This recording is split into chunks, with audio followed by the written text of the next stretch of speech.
I recently watched and finished all of Naruto and Shippuden, only to find that the series touches the heart more than most series do. When you're conveying emotion or trying to induce an emotion in your audience, it has to feel deserved and natural, as well as making the characters feel natural for their age, their experience, and their comeuppance. And the sorrow that you feel while witnessing Naruto's journey is completely deserved. For every action, there is an equal and opposite reaction. It also makes use of a deep contrast, as Naruto is an anime. It has a wide spectrum of vibes and themes that are, on one hand, very lighthearted and jolly, and then contrasted by the negative rules. As in the shinobi world, shinobi's only purpose is to fight. That's the reason why they're not born, they're made. Every character in the series suffers because of the world that they're born into. And during the first arc, taking place in the Land of Waves, Naruto says this: "Kakashi-sensei, is it wrong that the more I fight my opponents, the more I like them?" Replying, "No, Naruto, it's completely natural." This video will contain full spoilers for Naruto.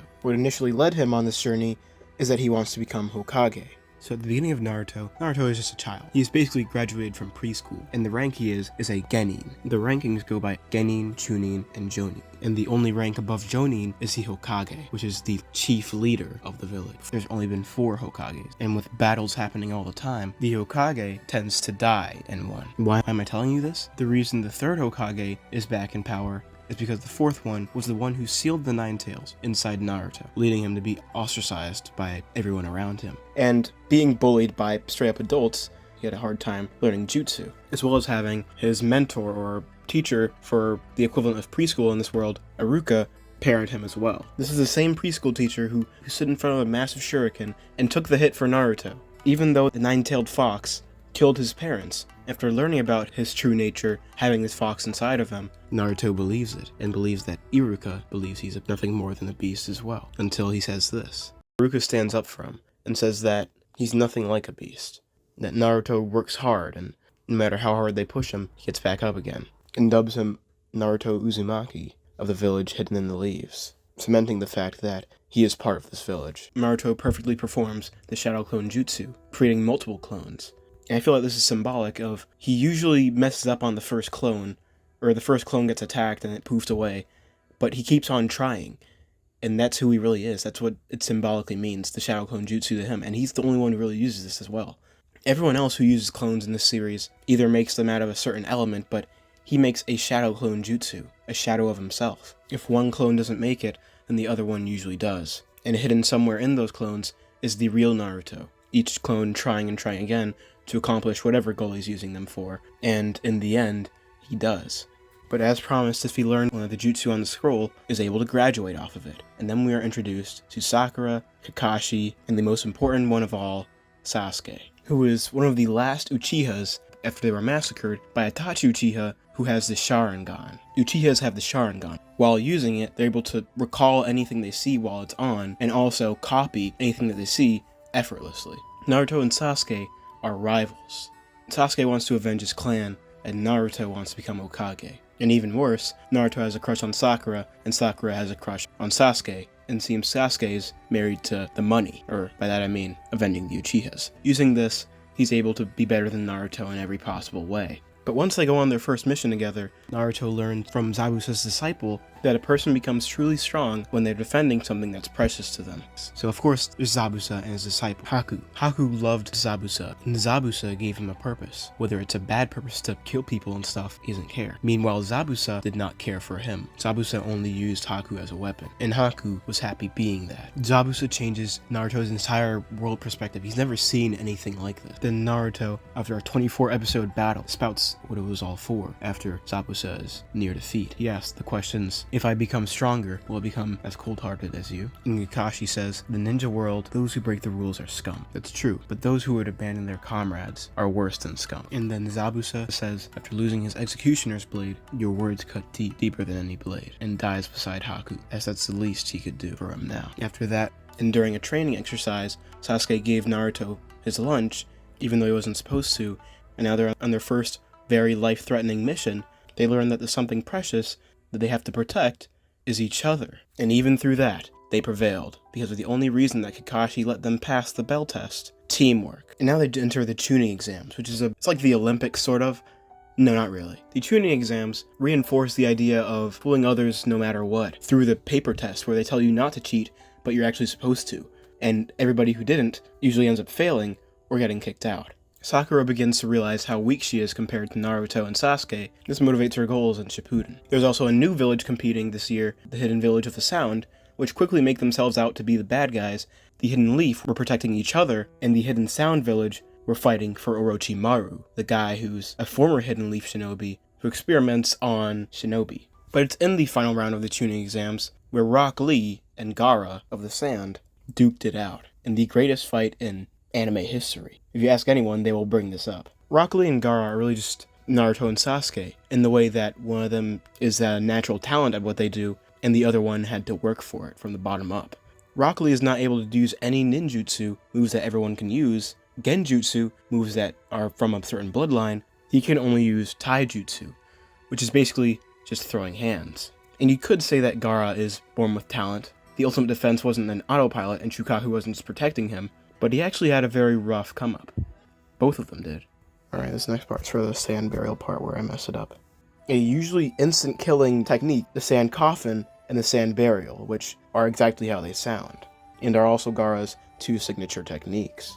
Rock Lee gets the okay from his sensei, Guy Sensei, who also only uses taijutsu, and he begins to give Gaara a real challenge. He is incredibly fast and breaks through his perfect defense. Lee is ready to push his body to the limits for this fight, opening the 8 inner gates only he and Guy can use, because what is required to use it is to only train taijutsu. But opening the 8th gate means death, and opening any of the gates might be your death as well. He was ready to die in order to fight Gaara. He wanted to prove that he was a real ninja. While dodging a sand burial, he broke his leg, and it's honestly tragic. Lee ends up standing unconscious, still standing with a broken leg.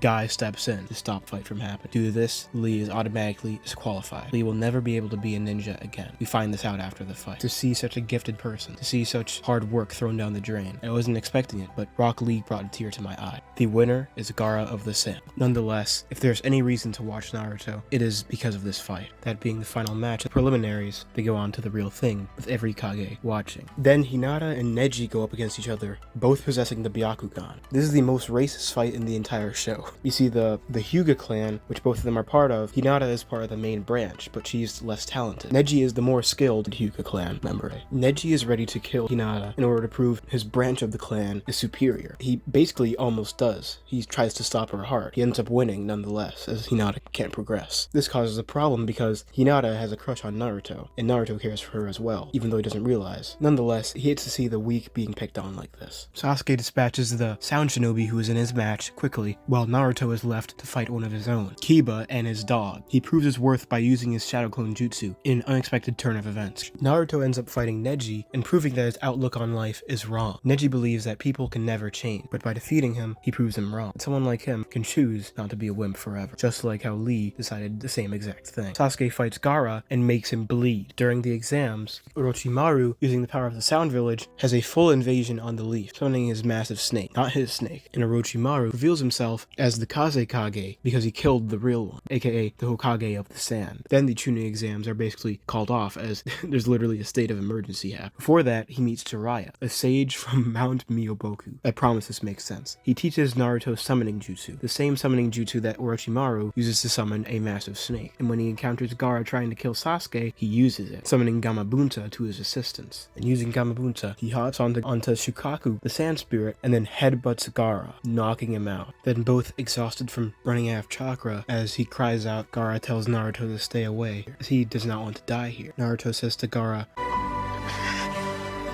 "It's almost unbearable, isn't it?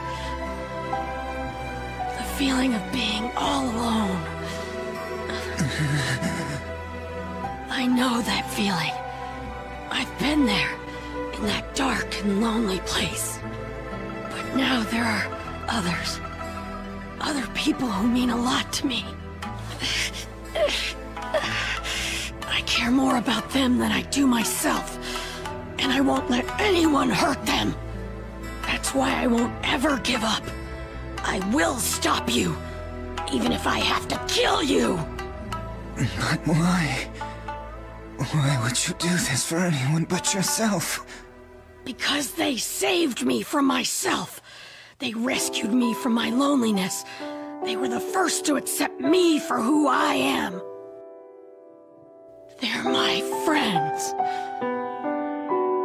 The way Naruto conveys such a general message that you see in so much media in such a different and better way. It's through the contrast of showing how bad things can really get that keeps it real, that makes it feel better when things like this happen. People make fun of talk no jutsu, that's what they call it. You know, when a hero stereotypically saves the day by just talking to the enemy. But it is really in moments like this, that the series shines. Love is the heart's desire to serve someone who is precious to you. Just like how Yashimaru, whose sister died giving birth to Gaara, still took care of him, just like how Iruka Sensei took care of Naruto after the Nine Tails killed his parents. That's one thing they have in common. The other is being abandoned, but what's different is how they react. And with this, Naruto saved Gaara. Meanwhile, the third Hokage was killed by Orochimaru using the reanimation jutsu, but the third Hokage used the Reaper Death Seal, which should kill them both. But Orochimaru cut off the seal, and now he's just paralyzed in his arms, while the third lay dead.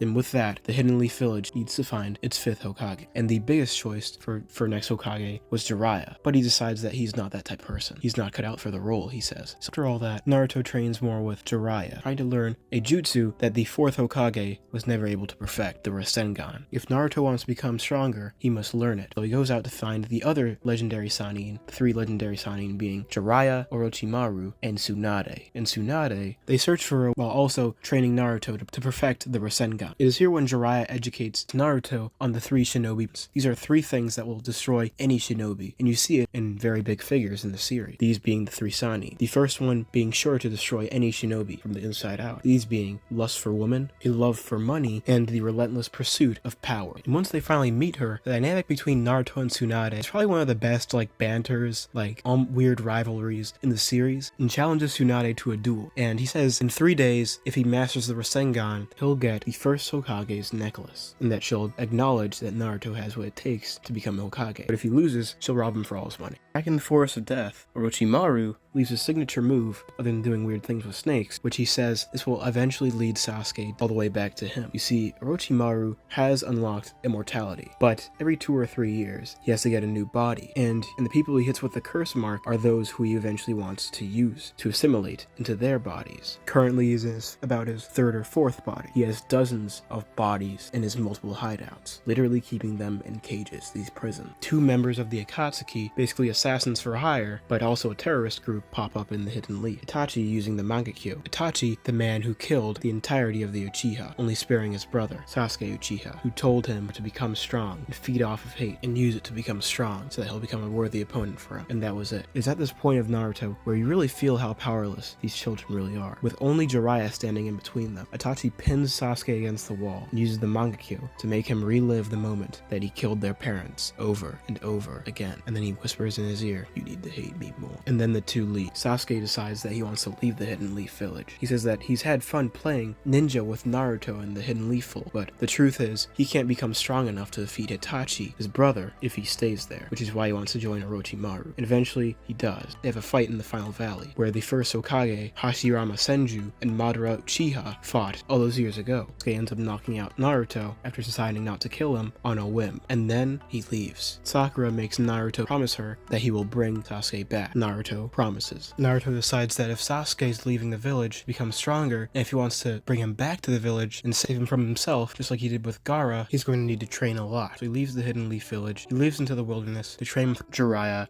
for 2 years. And at the end of those 2 years is Shippuden, a continuation of Naruto into his teenage years. And the Akatsuki's plot will be revealed in Shippuden. But until then, subscribe. That's all for this video. I upload every 10 days, so that's 3 times a month.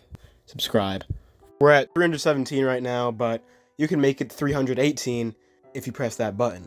And join the Discord where we discuss shows, movies, and I guess now anime. I also ask my viewers in there what they would like to see next, so join if you want to contribute, if you want to suggest something. Yeah, that's it. Subscribe.